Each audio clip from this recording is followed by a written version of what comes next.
এটা হলো কীরকম, মমতা ব্যানার্জি সবসময় বাংলাদেশের জনগণের পক্ষে কথা বলেছেন, কিন্তু এইবার উনি বাংলাদেশের বিরুদ্ধে কথা বললেন। ওইখানে হিন্দুদের উপর অত্যাচার নির্যাতিত হচ্ছে এবং জাতিসংঘের একটা টিম আসা দরকার। কোনো যুক্তি নেই, এখানে এরকম কিছু হচ্ছে না, সবাই জানে, উনিও জানে, আমি মনে করি। তারপরে বলল কেন? এটা হলো তার ভোট ব্যাংকে অ্যাড্রেস করা হলো। সবাই বলছে এটা, যেহেতু হিন্দুরা তার, মুসলমানরা তাকে ভোট দেয়, সেজন্য আগে ওইটা করতো। এখন মনে হচ্ছে হিন্দুদের উপর অত্যাচার হচ্ছে, হিন্দুরা ভাবছে যে দিদি তো কিছুই করে না আমাদের জন্যে, অতএব ওইটা অ্যাড্রেস করলো। মানে গণতান্ত্রিক রাজনীতিতে এই ধরনের নৈতিক স্খলনের সুযোগ থাকে, কারণ ভোটটাই তো বড়। আলটিমেটলি রাজনীতির প্রশ্ন হলো রাষ্ট্র ক্ষমতার প্রশ্ন। তো রাষ্ট্র ক্ষমতা কীভাবে আসবে? ভোটে জিতলে। তাহলে ভোটের জন্য ভোট ব্যাংক ঠিক রাখতে হবে, বাড়াতে হবে, সেই হিসেবে এটা বলে থাকতে পারে। আমাদের তো সেই রকম কোনো ক্রাইসিস নাই। আওয়ামী লীগের ভোট ব্যাংক কমেছে একটা, আমি বলছি কমেছে মানে খুব সিরিয়াসলি কমেছে।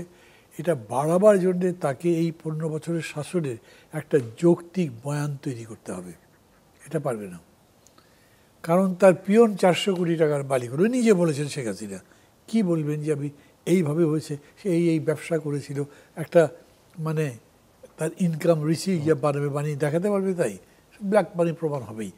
তার পুরা পরিবারের নামে মামলা হয়েছে। এখন টিউলিপ সিদ্দিকীকে একজন বাংলাদেশি ব্যবসায়ী ওখানে বিনা পয়সায় একটা ফ্ল্যাট দিয়েছেন, এটা বলছে।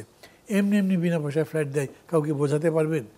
রাজনীতি তো মানুষকে নিয়ে, মানুষকে পক্ষে থাকতে হবে। মানুষ আপনাকে সমর্থন করলে আপনি দল করতে পারেন, শক্তি অর্জন করতে পারেন। মানুষ যদি মনে করে ওরা সব চোর, কে তাকে টেনে আনছে ডাজন্ট ম্যাটার।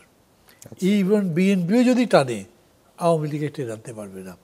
এমনি বলে না, যুদ্ধের ময়দানে পরাজিত সৈনিককে দিয়ে সেকেন্ড ব্যাটল করা উচিত না। ডেড হর্সের পেছনে কেউ বাজি লাগায় না। যে হর্স মানে হেরে গিয়ে প্রমাণিত তার উপর লাগায় না। শেখ হাসিনা পরাজিত, বিধ্বস্ত, উনি উঠে দাঁড়াতে পারবেন না, তাহলে তার পেছনে বাজি রাখবে কি? এখন যদি এরকম কোনো পরিস্থিতি হয় যে আওয়ামী লীগের মধ্যে সেনার একটা এলিমেন্ট দাঁড়িয়েছে, একটা ভালো শক্তি, ভালো নেতৃত্ব আসছে, তাহলে সে বলছে আমরা যাই করেছি মাপ চাই, ভুল হয়ে গেছে, আমরা আর করবো না, আমরা এখন থেকে এই পথে চলবো। মানুষ ওইটার দিকে তাকিয়ে দেখতে পারে, ওইটা ভাবতে পারে, আমি মনে করছি। তো ওই রকম বলা, শেখ হাসিনা জীবিত থাকতে হবে না।